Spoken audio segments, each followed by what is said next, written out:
வேதம் சொல்லுகிறது, அவர் அவளை பார்த்து, மகளே, உன் விசுவாசம் உன்னை ரட்சித்தது, நீ சமாதானத்தோட போய் உன் வேதனை நீங்கி சுகமாயிரு என்றார்.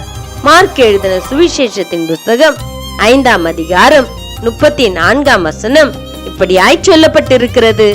மருத்துவர்களால் கைவிடப்பட்டு தனக்கு உண்டானவைகளை எல்லாம் செலவழித்தும் எந்த பலனும் இல்லாமல் தன் ஆத்துமா தோய்ந்து போய் இனி என்ன செய்வது என்ற வேதனையோடு பரிதாப நிலையில் போகாத மருத்துவமே கிடையாது.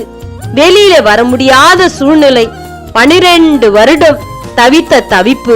என் ஆண்டவராகிய இயேசுவின் வஸ்திரத்தின் ஓரத்தை தொட்டால் எனக்கு சுகம் உண்டாகும் என்று சொல்லி அவள் விசுவாசித்தாள். அவள் விசுவாசத்தின்படி இயேசுவின் வஸ்திரத்தின் ஓரத்தை தொட்டால் வேதனை நீங்கி சுகம் பெற்றாள். உன் சரீரத்தில் சுகம் வேண்டுமா? என் ஆண்டவராகிய இயேசு கிறிஸ்துவை விசுவாசி. கர்த்தர் தாமே உங்களை ஆசீர்வதிப்பாராக. ஆமென்.